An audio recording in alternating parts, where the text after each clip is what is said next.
هو الحيران هاي هو شدوه تاج مسارين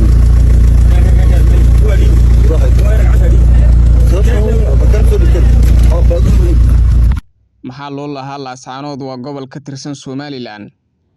hadiiba la isku xirayo maxaa Laascaanood u tagtay waxa fariintaasi iyo muuqaal kooban barteeda TikTok soo gelisay xaaska fanaanka Soomaaliyeed Cabdirasaaq Anshax oo magaalada Hargeysa ee caasimadda Somaliland dib ugu laabtay isla markaana lagu xiray magaaladaasi fanaanka Cabdirasaaq Anshax oo muddooyinkii ugu dambeeyay ku sugnaa magaalada Muqdisho ee caasimadda dalka isla markaana bandhigyo kala duwan ku qabtay magaalada Muqdisho isaga iyo xaaskiisa maalmihii ugu dambeeyay ku sugnaa ayaa magaalada Hargeysa ee caasimadda Somaliland dib ugu laabtay iyadoo ciidamada booliiska ay ka qabteen garoonka diyaaradaha markii uu banaanka uga soo baxay xabsigana loo taxaabay marwada fanaanka oo muuqaal kooban soo dhigtay ayaa muujinaysay in fanaanku uu sheegay in la xiray isla markaana alaabtii uu watay uu ku wareejiyay xaaskiisa ciidamada ammaanka ee Somaliland ayaana xabsiga u taxaabay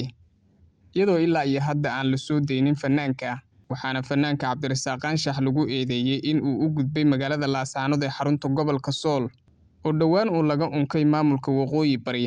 taasi oo Somaliland ay ku sheegto gobol ka mid ah Somaliland inay tahay magaalada Laascaanood balse maxaad magaaladaasi u tagtay lagu xiray fanaanka Soomaaliyeed Cabdirasaaq Anshax Laascaanood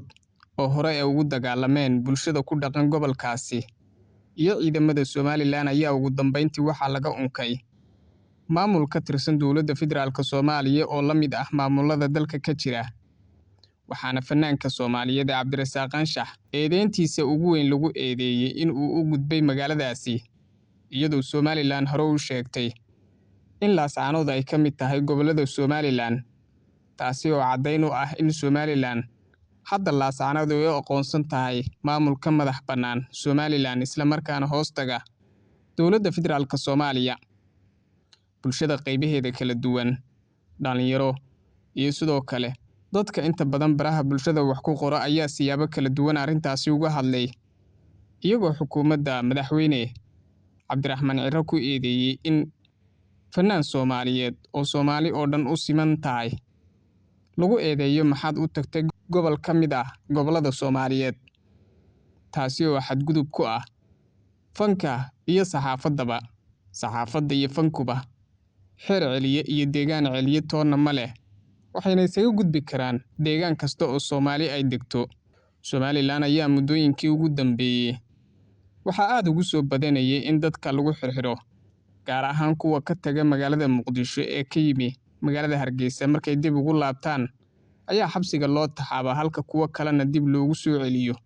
magaalooyinka ay ka yimaadeen gaar ahaan magaalada Muqdisho